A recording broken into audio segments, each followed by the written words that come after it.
What's going on, guys? Everyone is back again with another video, and in today's video we're gonna be reacting to this feature premiere. I just kind of missed it low-key, so we're about to be getting into it. I did skip a little bit of it because it is not, live right now, but apparently this is all the stuff from the test server or whatever it was. There was a lot of hits and everything like this, and look out the strikeouts. Oh my god, the swings, the pitches, that's crazy.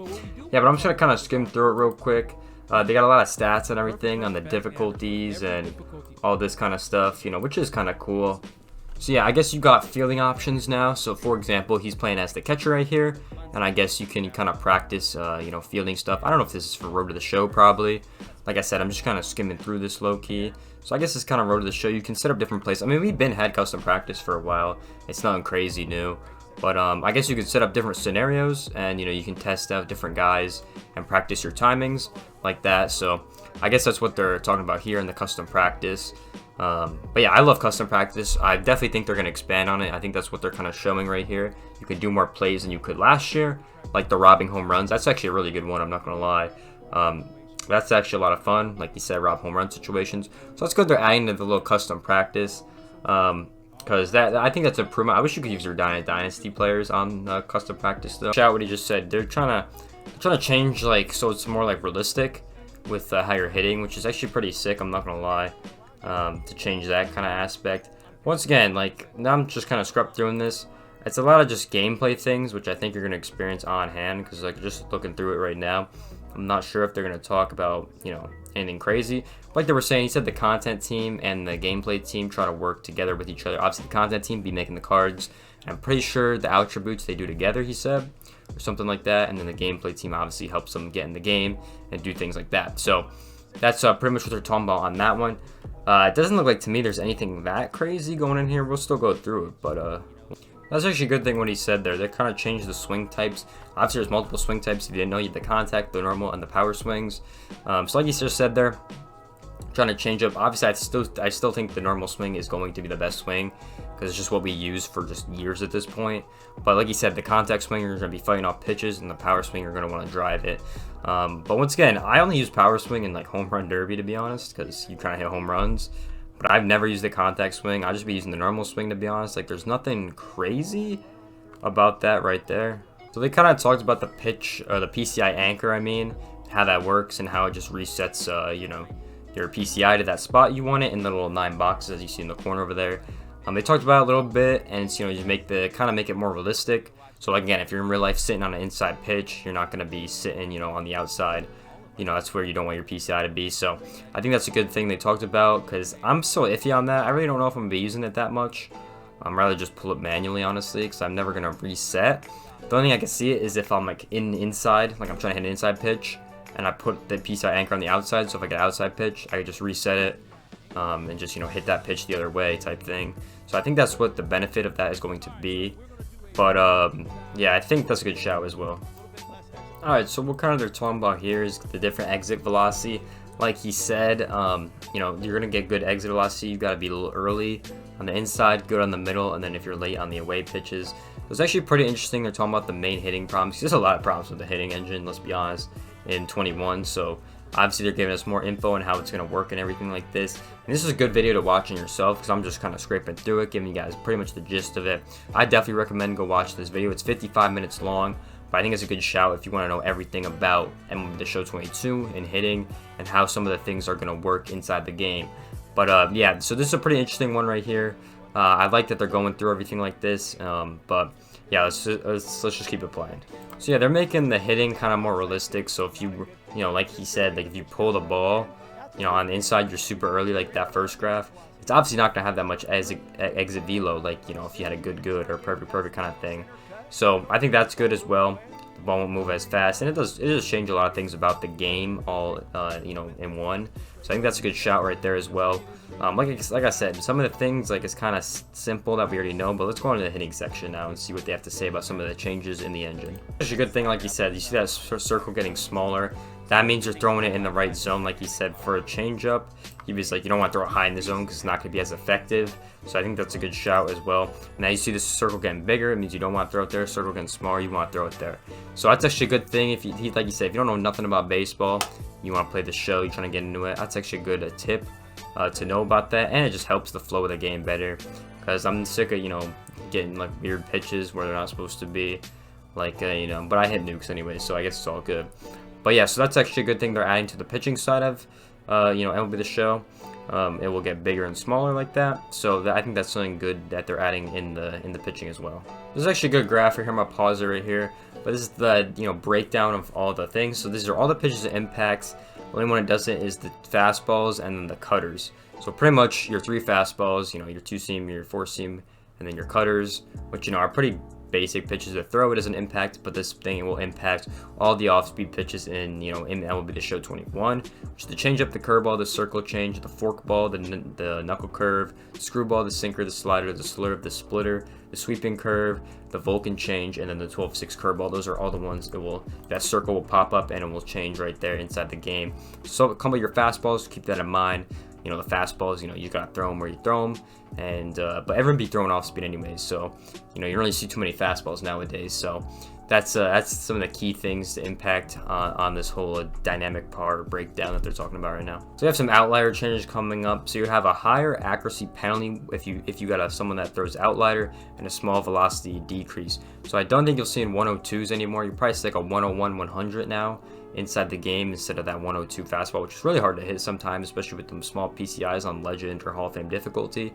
So that's something to keep in mind as well. But yes, outlier is getting changed, so where it's not like super overpowered as it was in 21, even though sometimes you can hit that thing, I'll be honest. But those are some changes they are making as well. So pretty much off-speed pitches are going to be really king now you think about it. I don't know why he said there's not going to be a meta. There's always a meta to pitching in MLB The Shows, which is all off-speed. If you throw a fastball, that shit's going to be a nuke. Like, I'm just be honest with you, it happens so many times that you want to throw the fastball, but it's just going to be a nuke. I'm gonna be honest. But yeah, so fastballs on pinpoint are not going to be the wave anymore. Probably never going to throw that thing ever again. And off speed is still king, so just keep that in mind when you're playing 22 as well. It's something they're going to change. Yeah, so some of the competitive things, like they just said, Dava driven.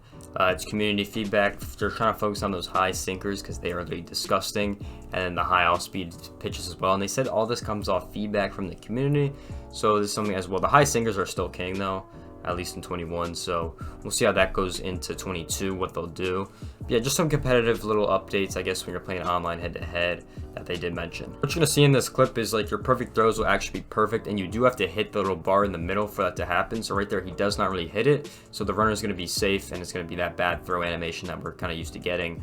So you have to actually be perfect, and they'll actually be perfect throws this time, because I'm not sure in 21 if it was like that, but yeah, I know it was like really like not easy, but like it wasn't that bad to hit.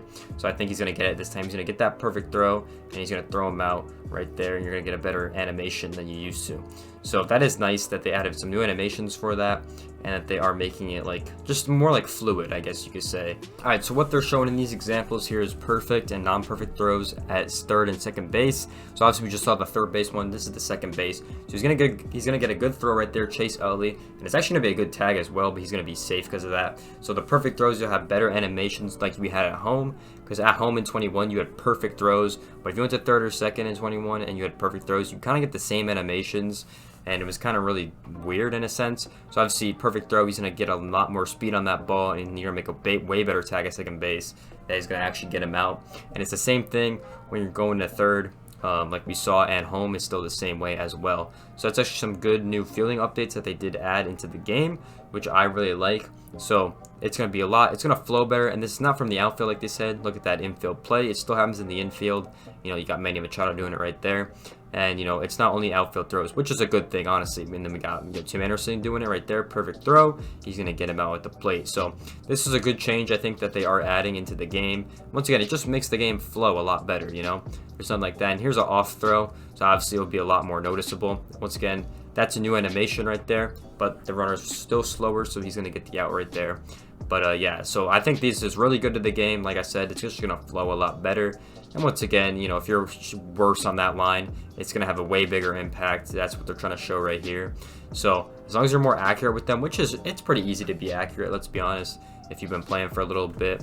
So that's what they try to show in those, which is better. So the closer you are in that meter, the better throw you are going to have in the end. Obviously, you got the yellow, which is way off. The green, which is a good throw and it's on target, but might not be as fast as the perfect in the middle. So that's what they're trying to show there.